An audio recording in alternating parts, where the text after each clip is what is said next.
जी बिस्मिल्लाहिर्रहमानिर्रहीम। Food plan देखने लोगों को मेरा बहुत बहुत प्यार और सलाम। उम्मीद करता हूँ लोग सब खैरियत से होंगे और एंजॉय कर रहे होंगे।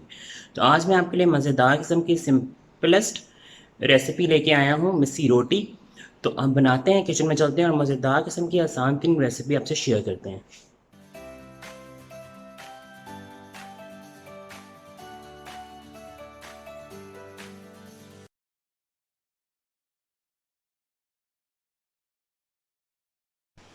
तो जी, मज़ेदार किस्म की मिस्सी रोटी बनाने की जो रेसिपी आज मैं आपसे शेयर करने जा रहा हूँ।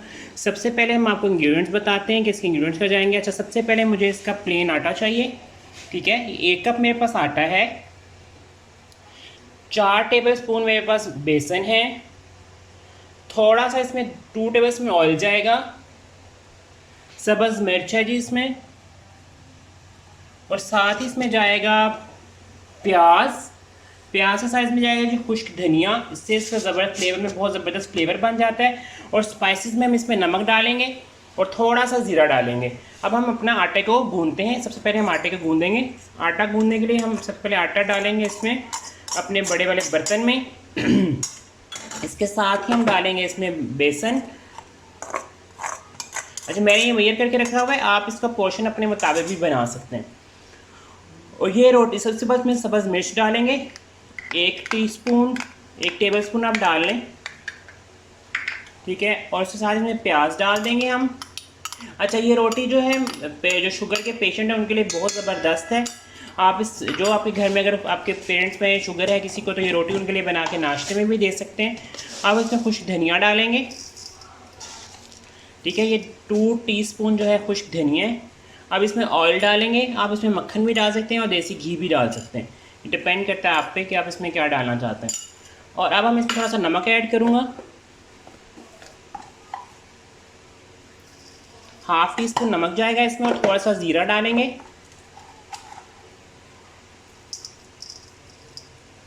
ठीक है, और ये ज़ीरा डालने के बाद हम इसको पानी से हम इसको अच्छा सा गूँधेंगे। सब्ज़ मिर्च और प्याज और आपका जो खुश्क धनिया है इस आटे के साथ बहुत मज़े का फ्लेवर पैदा करेगा। अच्छा, इसमें मैं आपको एक छोटी सी टिप और मज़े की चीज़ बताता हूँ। अगर आपके घर फॉर एग्जांपल दाल है, आपके घर दाल बनी हुई है मूंग की और आपने वो इस्तेमाल नहीं की हुई, तो आप उसको इस आटे में वो दाल भी शामिल कर सकते हैं। क्योंकि दाल वो जो उससे वो भी जो दाल होती है वो बेसन की तरह ही होती है, तो आप इसमें बेसन ना डालें, आप वो दाल भी ऐड कर सकते हैं। ये हमारा आटा जो है गूंद गया है। अब इसको हम रखेंगे तकरीबन 1.5 से 2 घंटे के लिए रेस्ट करने के लिए, ताकि आटे का जो अच्छी तरह मिक्स हो जाए और आटा हमारा अपने सारे फ्लेवर इसमें रिलीज़ कर दे। ये हमारा आटा गूंद गया। इसको ज़्यादा मुश्किल नहीं है आटा बनाना। ये आटा आपका बिल्कुल पेड़े की जैसा आप नॉर्मल आटा गूंदते हैं उस तरह ये आटा गूंदेगा। अब इसमें थोड़ा सा हम इसके पे ऑयल लगा के इसको रख देंगे ताकि हमारा आटा अच्छा सा मिक्स हो जाए, और फिर वापस आपसे मिलते हैं और फिर रोटी को बनाते हैं। अच्छा जी, ये देखें, ये इसके अब मैंने पेड़े बना लिए। अच्छा, पेड़ों को भी पेड़े बना के भी रेस्ट दे सकते हैं इसको, ताकि आपका जो पेड़े हैं आपका जो ये मैंने 45 मिनट जो था आटे को रेस्ट दिया, उसके बाद मैंने इसके ये पेड़े बना लिए। ये देखिए, अब पेड़े से हम इसकी रोटी को बेलेंगे। नॉर्मली ये जो आपका जो है वो इससे जितना मैंने क्वांटिटी बनाई है इससे 4 जो है नॉर्मल साइज़ की रोटियां बन जाएंगी। अब हम इसको बेलेंगे।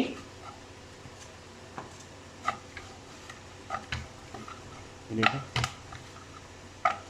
ये बहुत मज़ेदार किस्म की रोटी बनती है। इसे आप नाश्ते में भी इस्तेमाल करते हैं, ख़ासतौर पर जैसे गर्मियों का सीज़न आ रहा है तो आप इसे नाश्ते में लस्सी के साथ इंजॉय कर सकते हैं। और बहुत अच्छी और मज़ेदार किस्म की खस्ता रोटी बनती है। इसको अपने हाथों का इस्तेमाल से और बेलने से भी बना सकते हैं। ठीक है,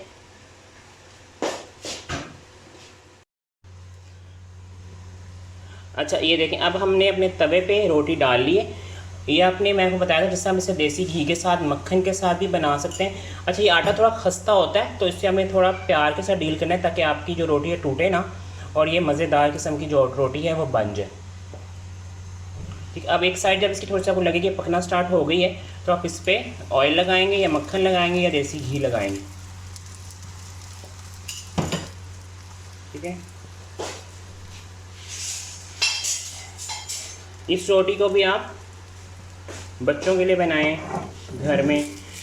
लेस स्पाइसी होती है ये, इसे अपने स्पाइसेस आप खुद भी इस पर आराम से एडजस्ट कर सकते हैं। ठीक है, ये देखिए कितनी खूबसूरत शक्ल आई है इसकी। अच्छा, इसमें आप जैसा मैंने सब्ज़ मिर्चें डाली है, इसमें थोड़ा सा धनिया और पुदीना भी को अच्छा सा चॉप करके ना, अच्छा बारीक सा वो भी डाल सकते हैं, ताकि उसमें जो है वो भी फ्लेवर आ जाए। तो इसी तरह हम इसे रोटी को बनाएंगे, फिर हम अगली रोटी बनाते हैं, फिर आपको वो दिखाते हैं। तो जी ये मेरे प्यारे प्यारे नाज़रीन, मज़ेदार किस्म की मिस्सी रोटी रेडी हो गई है। ये मैंने ग्रीन चटनी के साथ और दही के साथ से सर्व कर दिया है। साथ थोड़ा सा प्याज रखा है मैंने। गर्मियों में वैसे भी प्याज खाएं, आपको गर्मी कम लगेगी। शुगर के मरीज़ों के लिए परफेक्ट मील है ये। अगर आपकी फैमिली में किसी को खुदा न खासा शुगर है, तो आप ये रोटी उनके लिए बनाएं, तो इंशाल्लाह इस रोटी से उनकी शुगर भी कंट्रोल हो जाएगी। तो आज का सिंपल सा मेन्यू मैंने आपके सामने सर्व कर दिया है। आप इसे अपने घर में ज़रूर ट्राई कीजिएगा। हमेशा की तरह चैनल को लाइक, सब्सक्राइब, शेयर करना बिल्कुल मत भूलिएगा। मुझे और मेरी फैमिली अपनी दुआ में याद रखिएगा। मिलेंगे नेक्स्ट रेसिपी में। अल्लाह हाफ़िज़।